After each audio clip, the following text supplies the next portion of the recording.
Muy buenas noches, amigos y amigas del Facebook. Hoy, viernes 13 de agosto del año 2021, vamos a tratar un tema de interés nacional: las responsabilidades administrativas, civiles y penales en el caso de las designaciones de servidores de confianza, funcionarios de confianza. Como sabemos, el gobierno de Pedro Castillo ha ingresado a partir del 28 de julio y se han designado diferentes cargos ejecutivos. Por ejemplo, se designó como directora ejecutiva de Provías a una abogada que tenía solamente 2 años de experiencia cuando la norma establece 10 años de experiencia. Sin embargo, tal designación ha dejado sin efecto porque existió un escándalo y observación de parte de la Contraloría General de la República. Para tratar este tema, es importante darles a conocer qué es lo que administra el Poder Ejecutivo. El Poder Ejecutivo está conformado por 18 ministerios. Y esos 18 ministerios a su vez están conformados por entidades. Y vamos a darlas a conocer de manera detallada para que ustedes, estimados amigos y amigas, puedan conocer de manera exacta cómo se maneja el Estado peruano. Por ejemplo, la presidencia del Consejo de Ministros tiene 19 entidades. Por ejemplo, ¿cuáles son esas entidades? Dentro de los organismos públicos ejecutores tenemos a DEVIDA. Muchas veces hemos escuchado de DEVIDA, ¿no? ¿Qué es? Es la Comisión para el Desarrollo y Vida sin Drogas. También tenemos la Dirección Nacional de Inteligencia, la DINI, el Organismo de Supervisión de los Recursos Forestales y de Fauna Silvestre, o SINFOR. Eso está dentro de los organismos ejecutores.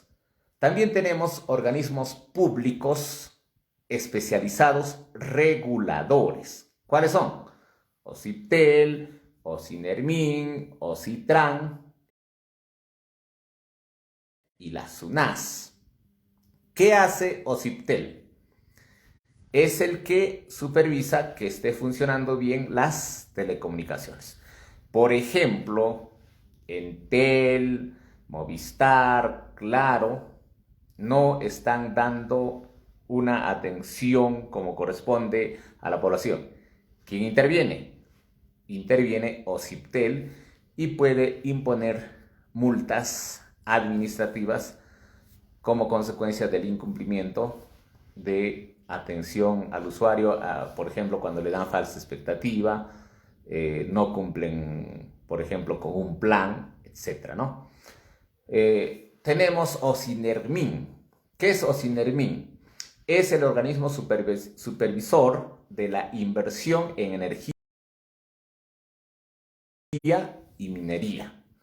Por ejemplo, si existe desatención de parte del electrocentro, se presentan reclamos, no hacen caso, en este caso, el que supervisa es OCINERMIN.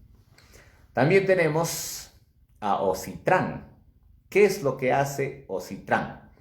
Es el organismo supervisor de la inversión en infraestructura de transporte de uso público. Todo lo que es transporte, ellos son los que supervisan, los que fiscalizan. OCITRAN. También tenemos a la SUNAS, la Superintendencia Nacional de Servicios de Saneamiento. ¿Qué hace este organismo supervisor?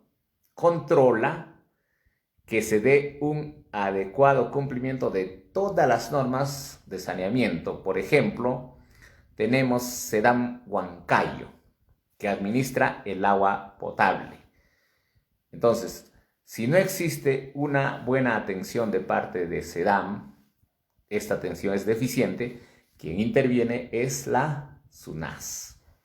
Ahora, tenemos organismos públicos que son especializados técnicos.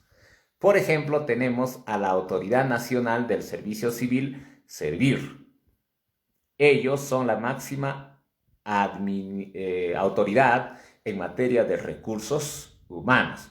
Por ejemplo, si una municipalidad sanciona a un servidor y el servidor no está de acuerdo con esa sanción porque considera que es ilegal, formula recurso de apelación. ¿Quién resuelve? Antes resolvía, por ejemplo, sancionaba recursos humanos, resolvía la gerencia de administración, pero ahora no es así. ¿Quién resuelve? Es la Autoridad Nacional del Servicio Civil, SERVIR. También tenemos el famoso CEPLAN. ¿Qué es lo que hace el CEPLAN?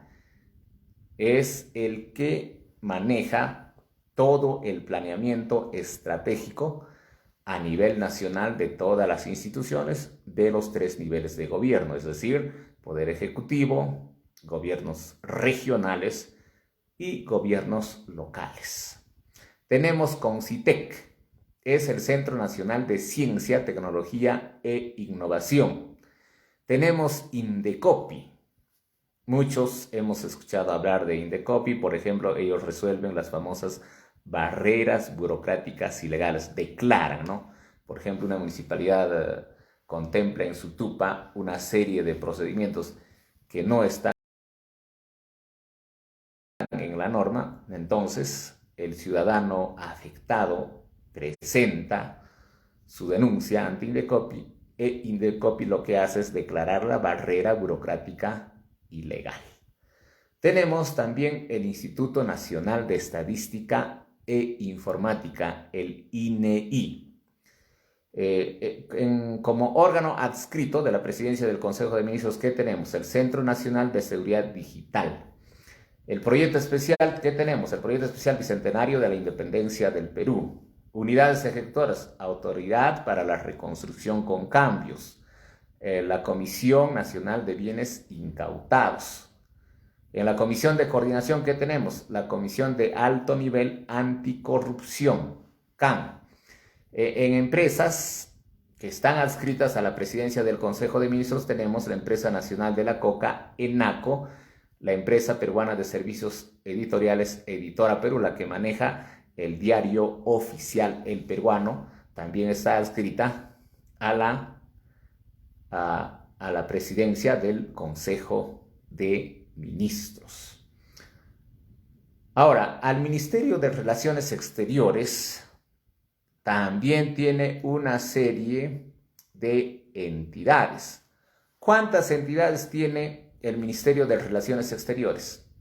Tiene 184 entidades. El Ministerio de Defensa tiene 17 entidades. El Ministerio de Economía y Finanzas tiene 11 entidades. El Ministerio del Interior tiene 9 entidades. El Ministerio de Justicia y Derechos Humanos, MINJUS, tiene 32 entidades. El Ministerio de Educación, MINEDU, tiene 77 entidades. El Ministerio de Salud, 67 entidades. El Ministerio de Desarrollo Agrario y Riego, MIDAGRI, tiene 21 entidades. El Ministerio de Trabajo y Promoción del Empleo tiene 7 entidades. El Ministerio de la Producción, PRODUCE, tiene 10 entidades. El Ministerio de Comercio Exterior y Turismo tiene 5 entidades. El Ministerio de Energía y Minas, MINEM, tiene 24 entidades. El Ministerio de Transportes y Comunicaciones tiene 10 entidades. El Ministerio de Vivienda, Construcción y Saneamiento tiene 13 entidades. El Ministerio de la Mujer y Poblaciones Vulnerables tiene 3 entidades. El Ministerio del Ambiente tiene 10 entidades. El Ministerio de Cultura tiene 10 entidades. El Ministerio de Desarrollo e Inclusión Social, MIDIS, tiene 8 entidades. Cuando hacemos la sumatoria de las entidades que están adscritas a los diferentes ministerios, es decir, a los 18 ministerios, tenemos más de 500 entidades. Y justamente esas entidades actualmente están siendo materia de designación de cargos públicos, los directores ejecutivos. Entonces, en esos casos está regulado que se tiene que cumplir requisitos. ¿Por qué se tiene que cumplir estos requisitos? Porque los funcionarios que van a ser designados van a administrar toda una dirección, van a administrar recursos humanos, van a administrar recursos económicos y lo tienen que hacer bien. Acá no se trata de que tú eres mi amigo, tú me apoyaste y por lo tanto te pongo. No, se tiene que cumplir con los requisitos. Por ejemplo, tenemos requisitos para los directores ejecutivos. ¿Qué es lo que exige el MOF de todos estos organismos que hemos mencionado? Exigen, por ejemplo, una experiencia mínima de 10 años, estudios de maestría en gestión pública. Te exige idoneidad, experiencia también laboral, ¿no? Entonces, esto es importante cumplir. Y si no cumples, ¿qué pasa? Incurres en 3 tipos de responsabilidades. Responsabilidades administrativas, responsabilidades civiles y responsabilidades penales. Entonces, esto no es broma. Se tiene que tomar muy en serio las designaciones. Felizmente, el presidente constitucional de la República, Pedro Castillo Terrones, ha tenido reuniones con el Contralor General de la República, quien ha manifestado que van a controlar estas designaciones. Y precisamente una de las observaciones ha sido cuando se designó a la directora ejecutiva de Provías, ¿no? Ellos emitieron el informe de alerta y la consecuencia es que se dejó sin efecto esta designación. Vamos a hablar, como les dije, de las responsabilidades administrativas, civiles y penales. En ese orden, ¿qué responsabilidades administrativas existen cuando se da una designación que no cumple con los parámetros, con los requisitos establecidos en la ley? La ley marco del empleo público ha sido publicada el 19 de febrero del año 2004. Es decir, tiene una vigencia de 17 años. Ni para que digan, pues recién conocemos la norma, no señor. Ya tiene 17 años de vigencia. Y esta ley es la que establece que la inobservancia de las normas de acceso al servicio público vulnera el interés general e impide la existencia de una relación válida. Es nulo, de pleno derecho, el acto administrativo que las contravenga, sin perjuicio de las responsabilidades administrativas, civiles o penales de quien lo promueva, ordena o permita. Ahí está clarísimo. Designaron a una persona que no cumple con los requisitos establecidos en el Manual de Organización y Funciones. Consecuencia, este acto es nulo de pleno derecho. Y si ese funcionario emite actos administrativos, también esos actos administrativos van a ser nulos. Entonces hay que tener mucho cuidado. Y la ley del servicio civil establece claramente en el artículo 85, literal ñ, que están consideradas como faltas administrativas disciplinarias. El artículo 85 dice bien claro, son faltas de carácter disciplinario que según su gravedad pueden ser sancionadas con suspensión temporal o con destitución previo proceso administrativo. Y el literal ñ dice, la afectación del principio de mérito en el acceso y la progresión en el servicio civil. Entonces, esa va a ser la consecuencia contra las personas que designen indebidamente. Sin embargo, hay casos en que no les alcanza la responsabilidad establecida en la ley del servicio civil. Para eso existe la responsabilidad civil. Muy bien, vamos a explicar ahora la responsabilidad civil. ¿Qué sucede? El Código Civil establece claramente en los artículos 1969, 1970, 1976, cuáles son las consecuencias de no cumplir adecuadamente con una obligación. Esas son responsabilidades, ¿no? Por ejemplo, dice el artículo 1969, aquel que por dolo o culpa causa un daño a otro está obligado a indemnizarlo. El descargo por falta de dolo o culpa corresponde a su autor. El artículo 1970 señala aquel que mediante un bien riesgoso o peligroso por el ejercicio de una actividad riesgosa o peligrosa causa un daño a otro está obligado a repararlo. Bueno, por ejemplo, ¿cuándo se daría una responsabilidad civil en la designación de un servidor que no cumple con los requisitos establecidos en el Manual de Organización y Funciones?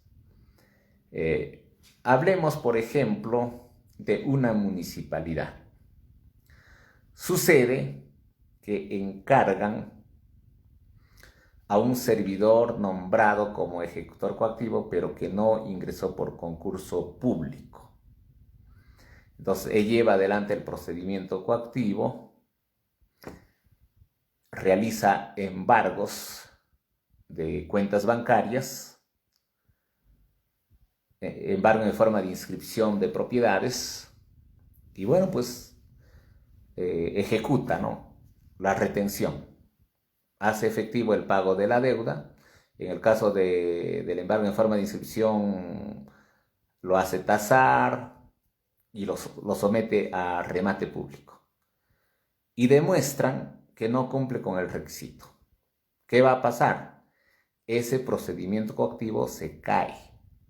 Y la consecuencia es que el ciudadano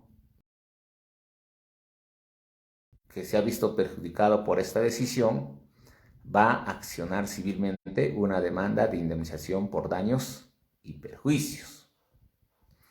¿Y quién tiene que pagar? Tiene que pagar la municipalidad. Lógicamente que esto tiene que ser de materia de un proceso judicial, pero dense cuenta, ya se genera una responsabilidad de tipo civil y un perjuicio. ¿Por qué? Porque se está perjudicando a la municipalidad. Otro ejemplo. Sucede que designan a un gerente de desarrollo urbano que no cumple con los requisitos establecidos en el MOF. Y este gerente de desarrollo urbano suscribe muchas multas. Por ejemplo, suscribe 50 multas por carecer de licencia de edificación. Y las multas superan el monto de 10.000 soles. Los perjudicados toman conocimiento que la designación del gerente de desarrollo urbano o territorial no ha cumplido con el manual de organización y funciones. Por ejemplo, el manual dice: para ser gerente de desarrollo urbano o territorial, se tiene que cumplir con el requisito de 10 años de experiencia, se tiene que tener título profesional de arquitecto. Y resulta que el designado en esa gerencia solo tiene bachiller en arquitectura. Entonces, en este caso, no está cumpliendo con el manual de organización y funciones.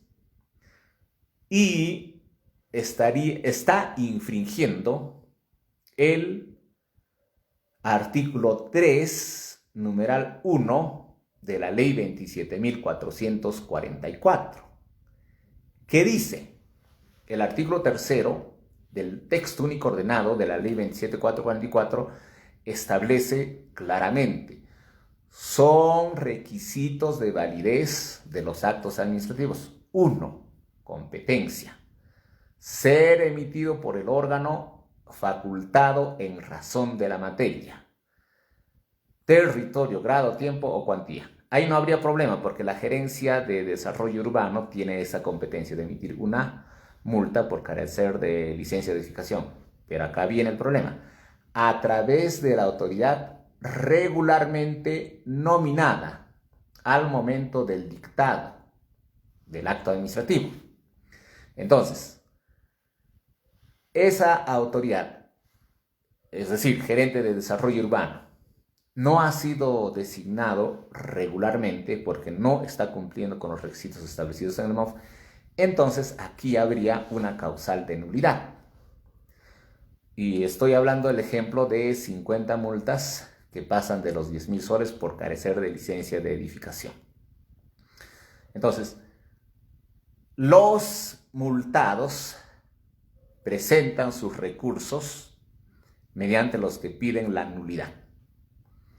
Y no hay otra salida porque detectó, dijo: señor, esta multa administrativa es nula de pleno derecho. ¿Por qué?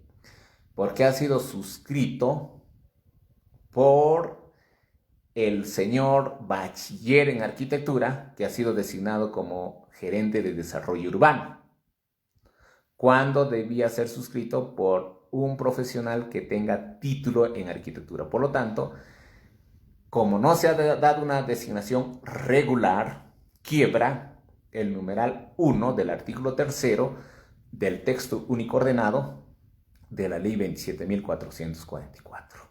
En consecuencia, nula. Entonces, imagínense, se da la nulidad de las 50 multas que pasan de 10.000 soles. ¿Cuánto de perjuicio habría para esa municipalidad? Habría el perjuicio de más de $500,000 de soles. ¿Se dan cuenta?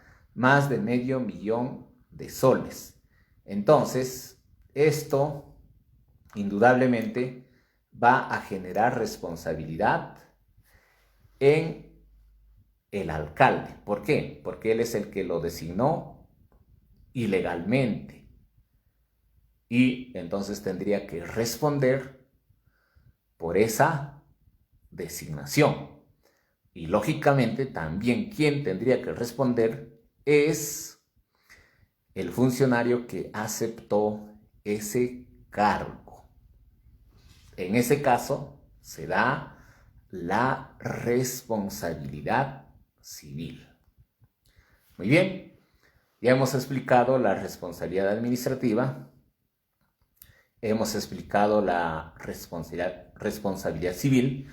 Ahora vamos a explicar la responsabilidad penal en el caso de una designación que no cumple con los requisitos establecidos en el Manual de Organización y Funciones.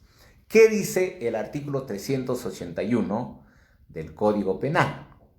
Dice textualmente: el funcionario público que hace un nombramiento para cargo público a persona en quien no concurren los requisitos legales será reprimido.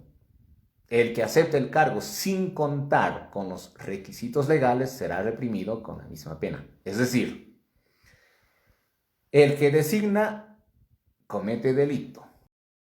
El que acepta a sabiendas que no cumple con los requisitos también comete delito, que va a tener como consecuencia una sentencia y, lógicamente, una inhabilitación.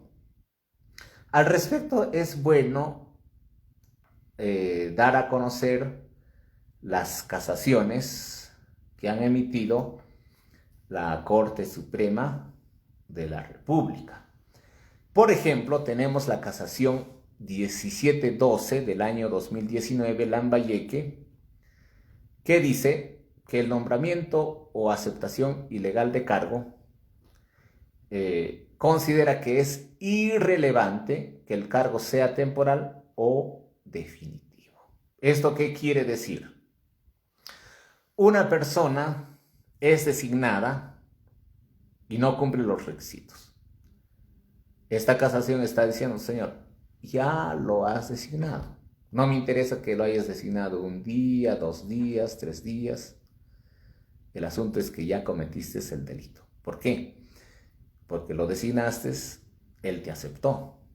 Hay algunos que dicen: no, pero nos dimos cuenta y de inmediato dejamos sin efecto y no hubo ningún acto administrativo. Sí, pues, pero esta casación está diciendo bien claro que no interesa si ha estado buen tiempo o poco tiempo. El asunto es que se dio la designación. Entonces, hay que tener mucho cuidado. ¿Qué dice el considerando cuarto precisamente de esta casación 1712 del 2019, que viene de la ciudad de Lambayeque, lógicamente ha llegado a la ciudad de Lima, ¿no? Dice: cuarto, que es obvio la imputación objetiva relativa al tipo penal de nombramiento y aceptación indebida de cargo público. Artículo 381 del Código Penal. Exige que la gente sea incorporada a un cargo público sin contar con los requisitos normativos correspondientes. El nivel de los preceptos es indistinto. Basta que estos se acomoden al ordenamiento jurídico. Se castiga el hecho de nombrar y aceptar un cargo público para que el ordenamiento fija determinados requisitos y, pese a ello, el incorporado a la institución u organismo público no los tiene. El interés tutelado es preciso y a él debe acomodarse la interpretación de los alcances del tipo legal. Es irrelevante a los efectos del derecho penal que el cargo objeto de nominación sea temporal o definitivo. La cuestión se amolda a esta doctrina legal. Por tanto, en estas condiciones no cabe examinar en casación los autos de mérito. Entonces, eso es lo que está diciendo esta casación. Tú designaste, por lo tanto te alcanza la responsabilidad penal. Tú aceptaste, también te alcanza la responsabilidad penal y tienes que ser inhabilitado para ejercer un cargo público, sea de elección o sea de designación. Entonces, eso hay que tener mucho cuidado. También tenemos la casación 418 del 2019. ¿Qué dice esta casación? Esta casación viene del Santa. Dice: comete delito quien, acepta un cargo público sin cumplir los requisitos? Esa es la pregunta, ¿no? Entonces, esta casación considera que sí. Lógicamente, basado en lo que está previsto en el artículo 381 del Código Penal, ¿no? Ahí ya hemos explicado: el que designa y el que acepta cometen delito. El que designa, nombramiento ilegal. El que acepta, designación o aceptación ilegal. Entonces, y esta casación justamente dice lo siguiente: la casación 418-2019 del Santa, que ha sido emitida el 2 de diciembre del año pasado, 2020. Dice: nombramiento y aceptación indebida del cargo. A. El nombramiento y aceptación indebida de cargo es un delito de encuentro en el que participan, en calidad de autores, biunívocamente y en acto único, tanto el funcionario que nombra como el particular que acepta el cargo público, sin cumplir los requisitos legales. B. El sujeto pasivo es la administración pública, que es perjudicada en su eficacia y eficiencia, en la observancia de la igualdad meritocrática y en la vigencia del principio de legalidad. C. El Estatuto de los Servidores Públicos se rige por el principio de legalidad, artículo 40 de la Constitución Política del Perú. Al respecto, la incorporación de recursos humanos para ocupar un puesto en el Estado debe responder a exigencias mínimas que permitan la programación e implementación de las políticas con valor público. D. En el presente caso, el agente nombró en el cargo de jefa de asesoría jurídica a alguien que no tenía los años de ejercicio de la abogacía requeridas para el puesto. Ahí está. Habían designado a una persona como jefe de asesoría jurídica, pero no tenía los años de ejercicio que exigía el Manual de Organización y Funciones. Entonces, han sido sentenciados ambas personas, tanto el que designó como la persona que aceptó. Entonces, es claro, la Corte Suprema, cuando emite las casaciones, basados en el artículo 381 del Código Penal, ¿no? Entonces, eso se tiene que tener en consideración. No se trata aquí de designar a la persona que es tu amiga, que es tu conocido, que te apoyó en la campaña. No, se tiene que cumplir con los parámetros establecidos en cada entidad. Como les decía, en el Poder Ejecutivo existen más de 500 entidades que están adscritas a los diferentes ministerios. Tenemos 18 ministerios y cada una tiene sus entidades, ¿no? Por ejemplo, me preguntaban a mí, ¿y es salud? ¿A qué ministerio está adscrita? ¿Al Ministerio de Salud o a qué ministerio? Está adscrita al Ministerio de Trabajo. No es al Ministerio de Salud, sino al Ministerio de Trabajo. Muy bien, amigos, ha sido muy importante tratar este tema, titulada Responsabilidades administrativas, civiles y penales en la designación de servidores y funcionarios de confianza.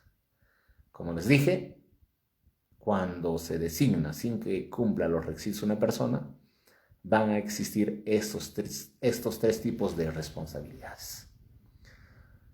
Muy bien, amigos, este tema lo hemos tratado gracias al pedido de muchos de ustedes y nosotros todos los viernes tratamos temas de interés nacional. Si tienen sugerencias, pueden hacerlas llegar al WhatsApp 964 93 30 47. Repito, el WhatsApp es el 964 93 30 47. Todos los temas que estén relacionados con la gestión pública, nosotros lo explicamos. Es cuestión que tu amigo, que tu amiga nos lo pidas. Me pides, quiero que se trate el procedimiento disciplinario, lo trato. Quiero que se trate el procedimiento coactivo, lo trato. Entonces, por ejemplo, hoy día me estaban pidiendo que trate el tema de la acción de amparo que han interpuesto contra el Jurado Nacional de Elecciones, pidiendo que se declare la nulidad de las elecciones. Bueno, tal vez ese tema la tratemos el viernes 20 de agosto. Va a depender de las sugerencias que se presenten en esos días, ¿no? Las sugerencias nos las pueden dar hasta el día miércoles que viene, entonces hasta el mediodía, y ya nosotros en la tarde estamos publicando el tema que vamos a tratar. Muy bien, estimados amigos, amigas del Facebook, del Perú y el mundo, gracias por esa sintonía. Nos vemos el viernes 20 de agosto, Dios mediante, a partir de las 9 de la noche. Hasta pronto, amigos.